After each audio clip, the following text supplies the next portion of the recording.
శ్రీ సీతారామచంద్ర స్వామి పరబ్రహ్మణ్యే నమః. ఆపదామపహత్తారం ధాతారం సర్వసంపదాం లోకాభిరామం శ్రీరామం భూయో భూయో నమామ్య. భగవద్బంధులందరికీ కూడా శుభోదయం. శ్రీ విష్ణు సహస్రనామ స్తోత్రము పారాయణము వ్యాఖ్యలో భాగంగా ఈరోజు మనం ఇప్పటి వరకు చెప్పుకున్నటువంటి శ్లోకాలని అనుసంధానం చేద్దాం. ఒకసారి నేను చదువుతాను, పరిశీలిస్తూ మీరు కూడా చదివే ప్రయత్నం చేయండి. పూర్వపీఠిక నుంచి మనం శ్లోకాలని అనుసంధానం చేద్దాం. ఓం శుక్లాంబరధరం విష్ణుం శశివర్ణం చతుర్భుజం ప్రసన్నవదనం ధ్యాయేత్ సర్వవిఘ్నోపశాంతయే. యస్యద్విరదవక్త్రాధ్యాః పారిషద్ధ్యా పరశ్యతం విఘ్నం నిఘ్నంతి సతతం విశ్వక్సేనం తమాశ్రయే. వ్యాసం వసిష్ఠనప్తారం శక్తేత్పౌత్రమకల్మషం పరాశరాత్మజం వందే శుకతాతం తపోనిధిం. వ్యాసాయ విష్ణురూపాయ వ్యాసరూపాయ విష్ణవే నమో వై బ్రహ్మనిధయే వాసిష్ఠాయ నమో నమః. అవికారాయ శుద్ధాయ నిత్యాయ పరమాత్మనే సదైకరూపరూపాయ విష్ణవే సర్వజిష్ణవే. యస్య స్మరణమాత్రేణ జన్మ సంసారబంధనాత్ విముచ్యతే. నమస్తస్మై విష్ణవే ప్రభవిష్ణవే. కో ధర్మ సర్వధర్మాణాం భవతః పరమో మతః కిం జపన్ముచ్యతే జంతు జన్మ సంసారబంధనాత్. శ్రీ భీష్మౌవాచ.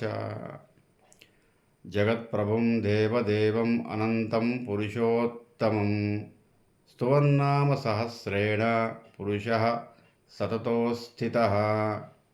తమేవ చార్చయన్ నిత్యం భక్త్యా పురుషమవ్యయం ధ్యాయన్ స్తువన్ నమస్యంచ యజమానః తమేవ చ. ఓం నమో విష్ణవే ప్రభవిష్ణవే. శ్రీవైశంపాయనోవాచ. శ్రుత్వా ధర్మానశేషేణ పావనాని చ సర్వశః యుధిష్ఠిరశాంతనవం పునరేవ అభ్యభాషత. యుధిష్ఠిరోవాచ. కిమేకం దైవతం లోకే కిం వాప్యేకం పరాయణం స్తువంతః కం కమర్చంత ప్రాప్నుయుమానవాః శుభం. అనాదినిధనం విష్ణుం సర్వలోకమహేశ్వరం లోకాధ్యక్షం స్తువన్నిత్యం సర్వదుఃఖాదికో భవేత్. బ్రహ్మణ్యం సర్వధర్మజ్ఞం లోకానాం కీర్తివర్ధనం లోకనాథం మహద్భూతం సర్వభూతభవోద్భవం. ఏష మే సర్వధర్మాణాం ధర్మోధికతమో మతః యద్భక్త్యా పుండరీకాక్షం సవైర్నచ్చేర్నరः సదా. పరమం యో మహత్తేజః పరమం యో మహత్తపః పరమం యో మహద్బ్రహ్మ పరమం యః పరాయణం. పవిత్రాణాం పవిత్రం యో మంగళానాం చ మంగళం దైవతం దేవతానాం చ భూతానాం యో వ్యయఃపితాః. యతస్సరాణి భూతాని భవంత్యాదియుగాగమే యస్మిన్ చ ప్రళయం యాంతి పునరేవ యుగక్షయే. తస్య లోకప్రధానస్య జగన్నాథస్య భూపతే విష్ణోర్నామ సహస్రం మే శృణు పాపభయాపహం. యాని నామాని గౌణాని విఖ్యాతాని మహత్వనః రుచిభిః పరిగీతాని తాని వక్ష్యామి భూతయే. విష్ణోర్నామ సహస్రస్య వేదవ్యాసో మహారుషిః ఛందోనుష్టుప్తదా దేవः భగవాన్ దేవకీసుతః. అమృతాంశోద్భవో బీజం శక్తిర్దేవకినందనః త్రిసామావృతయం తస్య శాంత్యర్థే వినియుజ్యతే. విష్ణుం జిష్ణుం మహావిష్ణుం ప్రభవిష్ణుం మహేశ్వరం అనేకరూపదైత్యాంతం నమామి పురుషోత్తమం. అస్య శ్రీ విష్ణోర్దివ్యసహస్రనామస్తోత్రమహామంత్రస్య శ్రీవేదవ్యాసో భగవాన్ ఋషిః అనుష్టుప్ ఛందః శ్రీమహావిష్ణుపరమాత్మా శ్రీమన్నారాయణో దేవత. అమృతాంశోద్భవో భానురితి బీజం దేవకీనందనస్రశ్చేతి శక్తిః ఉద్భవక్షోభణో దేవ ఇతి పరమో మంత్రః. శంఖబృన్నందకీ చక్రీతి కీలకం శాంగధన్వా గదాధర ఇత్యస్త్రం రథాంగపాణిరక్షోభ్య ఇతి నేత్రం త్రిసామా సామగः సామేతి కవచం ఆనందపరబ్రహ్మేతి యోనిః. ఋతుస్సురశనకాల ఇది దిగ్బంధః శ్రీవిశ్వరూప ఇది ధ్యానం. శ్రీమహావిష్ణుకైంకర్యరూపే శ్రీసహస్రనామజపే వినియోగः. ధ్యానం.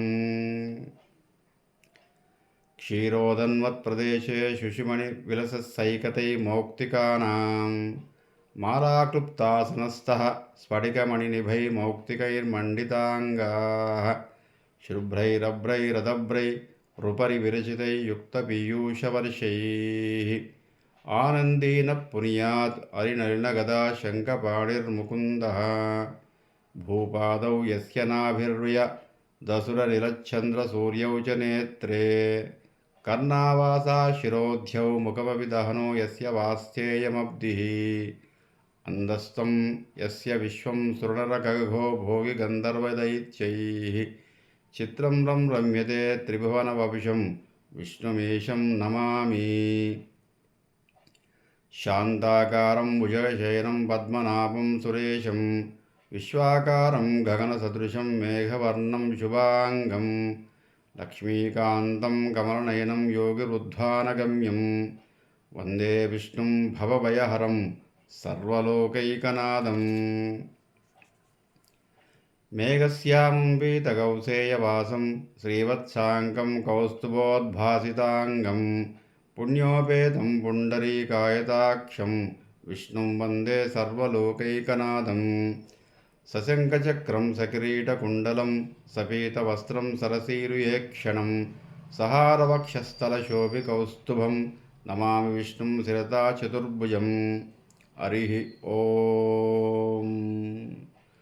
విశ్వం విష్ణుర్వషట్కారో భూతభవ్యభవత్ప్రభుః భూతకృద్భూతబుద్భావో భూతాత్మా భూతభావనః. భూతాత్మా పరమాత్మా చ ముక్తానాం పరమాగతిః. అవ్యయః పురుషः సాక్షి క్షేత్రజ్ఞోऽక్షర ఏవ చ.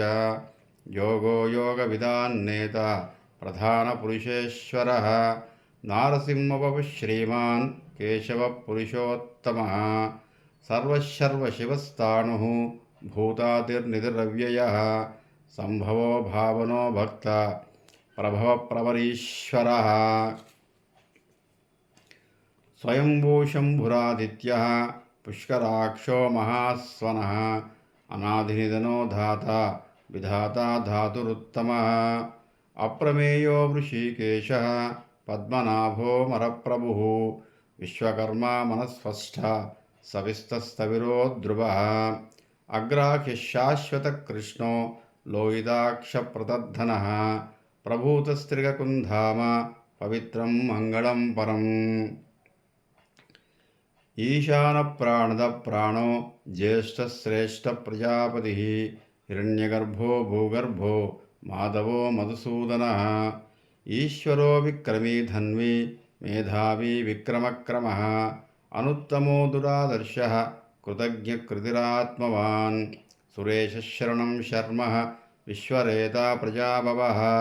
అహः సంవత్సరో వ్యాళः ప్రత్యయः సర్వదర్శనः. అజः సర్వేశ్వరः సిద్ధः సిద్ధిసర్వాదిరచ్యుతः. వృషాకవిరమేయాత్మా సర్వయోగవినిస్మృతः.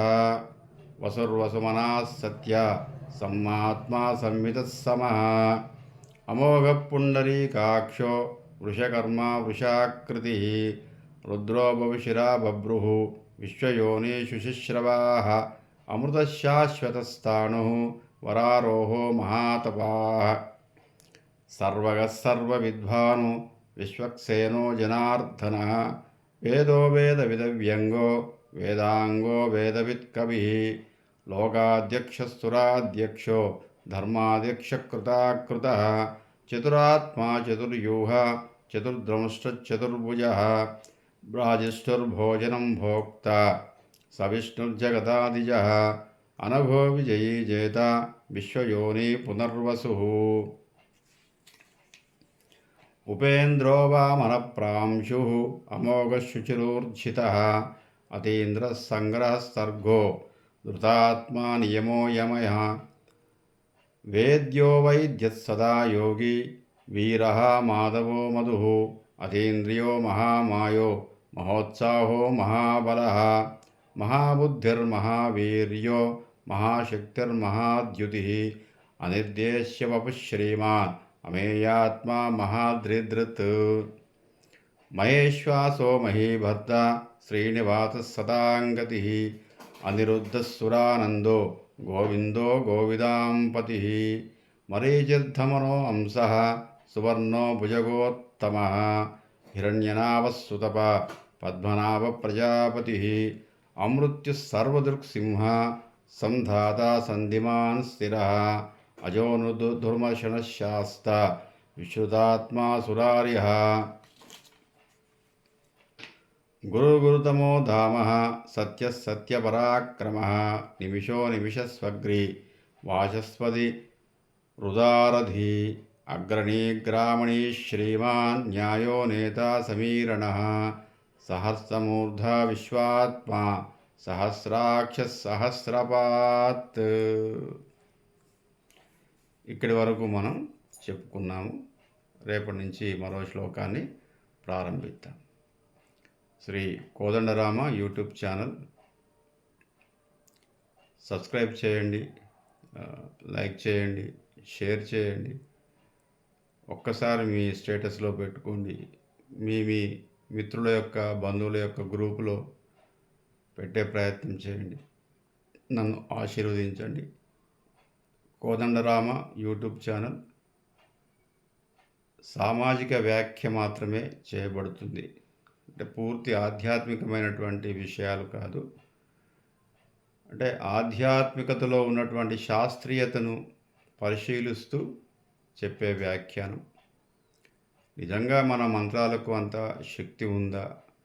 మంత్రము అంటే ఏమిటి? బీజాక్షరం అంటే ఏమిటి? బీజాక్షరానికి అంత శక్తి ఉంటుందా? ధ్వనికి అంత శక్తి ఉంటుందా? మంత్రాధీనంతు దైవతం అంటారు కదా. ఆ మంత్రానికి భగవంతుడు ఏ విధంగా ఆధీనమై ఉంటాడు? తన్మంత్రం బ్రాహ్మణాధీనం. అట్టి మంత్రము జ్ఞాని యొక్క చేతిలో ఉంటుంది. బ్రాహ్మణుడు అంటే జ్ఞాని.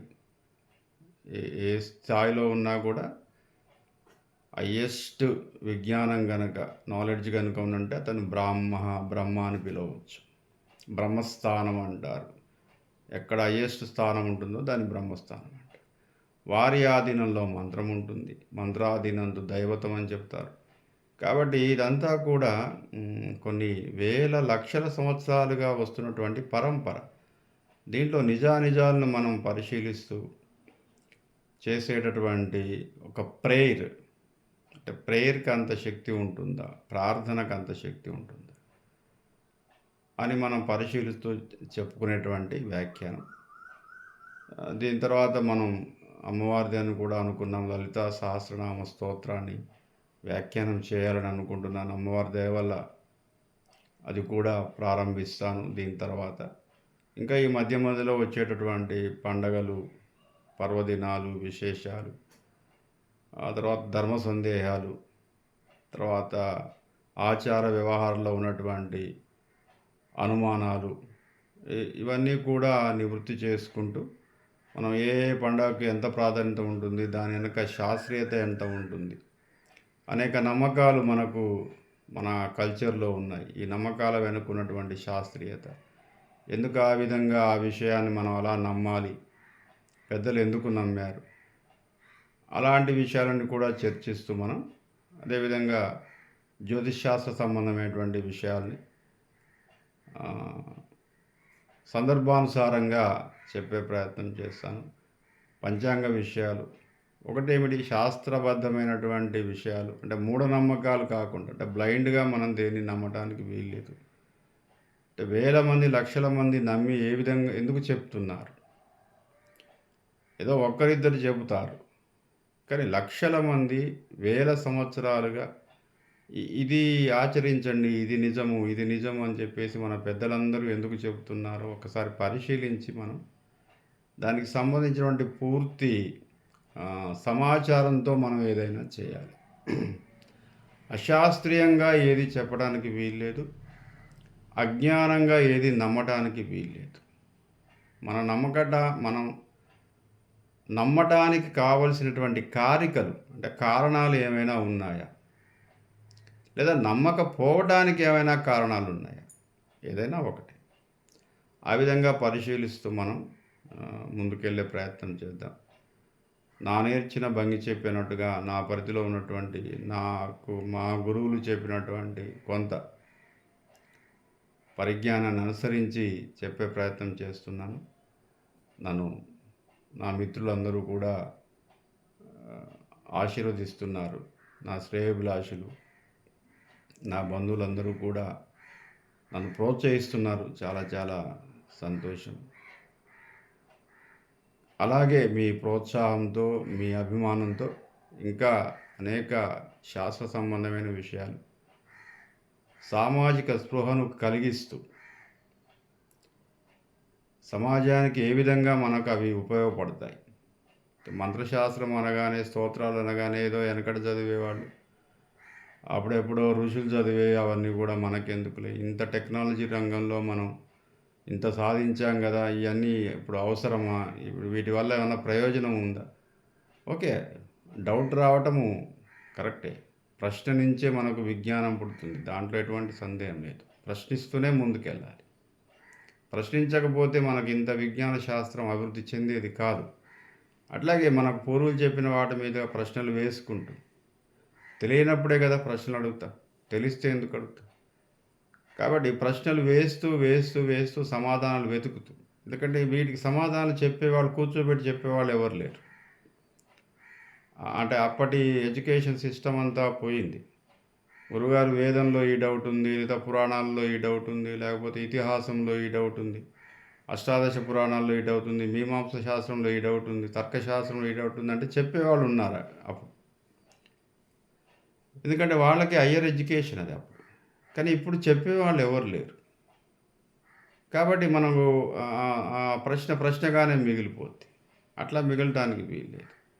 ఒకసారి ప్రశ్నించుకున్నామంటే దాన్ని సెర్చింగ్ పరిశోధన చేయాల్సిందే. అప్పుడే మనకు పరిశోధన వల్లనే మనకు అవన్నీ కూడా బయటపడతాయి. తవ్వకాన్ని స్టార్ట్ చేస్తేనే కదా లోపల ఏముందో తెలిసేది. అట్లాగే ప్రశ్నిస్తూ ముందుకు పోతుంటే మనకు అసలు విషయము బయటపడే అవకాశం ఉంది. అప్పుడు మనం పూర్తిగా దాన్ని శాస్త్రీయ దృక్పథంతో ఏదైనా నమ్మే ప్రయత్నం చేస్తాం. ఒక్కసారి నమ్మామా మనం ఆ శాస్త్రీయత ఎప్పుడైతే వంటబడుతుందో మనం ముందుకు వెళ్ళిపోతాం.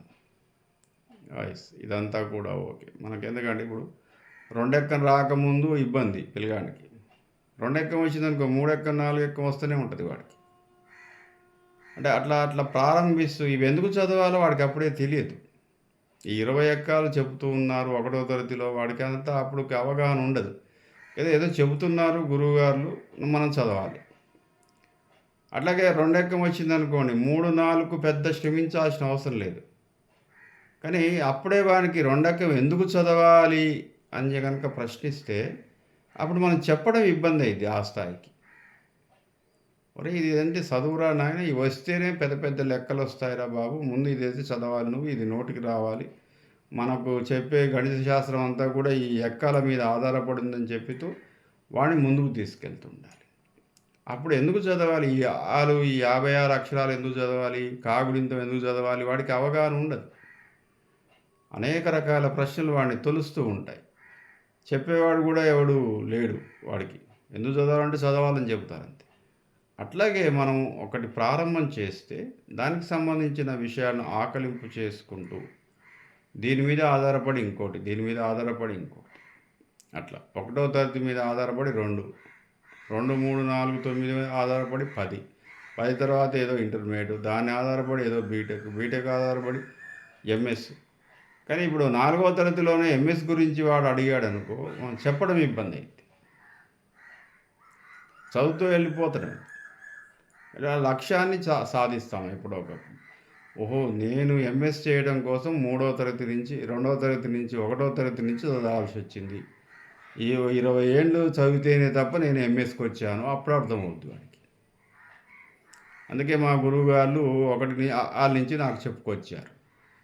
ఒక 20 ఏళ్ళు మనం తపస్సులాగా చదివితేనే తప్ప ఇవాళ మనం ఎంఎస్కి వచ్చాము లేదా బీటెక్కి వచ్చాము. అప్పుడు వాడికి అర్థమవుతుంది. ఇదంతా ఒక బేస్ అన్నమాట, ఒక సిస్టమ్. కాబట్టి దాన్ని మనం కాపాడుతూ దాంట్లో ఉన్నటువంటి శాస్త్రీయతను మనం అర్థం చేసుకుంటూ ఆకలింపు చేసుకుంటూ ముందుకెళ్ళటమే మన ఛానల్ యొక్క ఉద్దేశ్యం. కాబట్టి నన్ను అందరూ కూడా ఆశీర్వదిస్తారని మరొకసారి మీ స్టేటస్లో నా వాయిస్ పెట్టుకోండి. మీ మిత్రులందరికీ చెప్పండి. ముఖ్యంగా లైక్ చేయండి, షేర్ చేయండి, కామెంట్ చేయండి, కాంప్లిమెంట్ ఏమైనా ఉంటే ఇవ్వండి. నన్ను ఆశీర్వదించండి. స్వస్తి.